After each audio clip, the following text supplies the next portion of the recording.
আহা কি জ্বালা দিয়া গেলি মোরে, এই টিকটকটা জানি আমার ভাইরাল হয় রে। এই টিকটক ভাইরাল হলে আমার গার্লফ্রেন্ডে আমি সবই দিতে পারবো রে।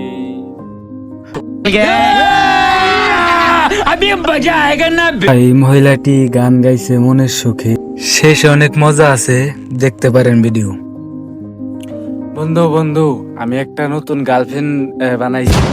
কি কর বন্ধু, এটা কি সত্যি তোর নতুন গার্লফ্রেন্ড হইছে? ওই গার্লফ্রেন্ডটা আমার সেই লাগে, তুই দেখলে তুই পুরো অবাক হয়ে যাবি। নু নু আমরা তাই দেখি। আর আমার গার্লফ্রেন্ড টিকটক করে, নু যাই নু। কি কর বন্ধু, এটা কি সত্যি তোর নতুন গার্লফ্রেন্ড হইছে? নু যাই আমি। শালার, আমি কোনদিন গার্লফ্রেন্ড পেলাম না, ও গার্লফ্রেন্ড বানাইছে পট করে। যে দেখি ওর গার্লফ্রেন্ড কিরম সুন্দর। যাই তাইলে তুই যা বন্ধু, আমি একটু কাজ আছে তো। তুই যা, তুই তোর গার্লফ্রেন্ড হাতে দেখা করে গা। আর তোর গার্লফ্রেন্ড আমার আইনা ছবি দেখাস। আচ্ছা বন্ধু, আমি যাইতেছি, তোর আইসা ছবি দেখা মানে। তুই থাক। Few moments later, 2000 years. আহা কি জ্বালা দিয়া গেলি মোরে, এই টিকটকটা জানি আমার ভাইরাল হয় রে। এই টিকটক ভাইরাল হলে আমার গার্লফ্রেন্ডে আমি সবই দিতে পারবো রে।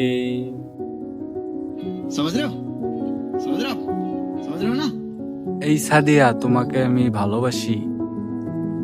এই টিকটক বানানোর সময় তুমি কে? তোমার তো চিনলাম না। আরে আমাকে চিনতেছ না? আমি তোমার টিকটকে লাভ কমেন্ট দিতে দিতে তুমি একদিন বলছিলে আই লাভ ইউ টু, সেই জন্য আমি আমার গার্লফ্রেন্ডের কাছে চলে আইছি। আচ্ছা, তা না হয় বুঝলাম তুমি আমাকে ভালোবাসো, তা তোমার বাসা কই? তুমি কত দূর থেকে এসেছো? আমার বাসা মানিকগঞ্জ, আমি অনেক দূর থেকে এসেছি, হেই সিলেট। তো বুঝতেই পারছো আমার খুব কষ্ট হয়েছে আসতে। তোমাকে আমি মন থেকে ভালোবাসি সাদিয়া। দেখো সাদিয়া, তোমাকে আমি আমার মন থেকে ভালোবাসি, বুঝছো? তোমাকে না পাইলে আমি যে কি করব, আমি পুরো অবাক হয়ে।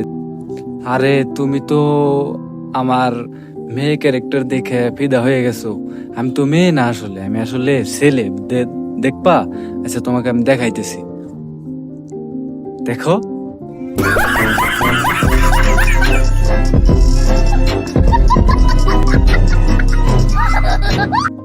যা শালা, যা হইলো ভালো হইলো, একটা গার্লফ্রেন্ড পাইছিলাম অনেকদিন পর।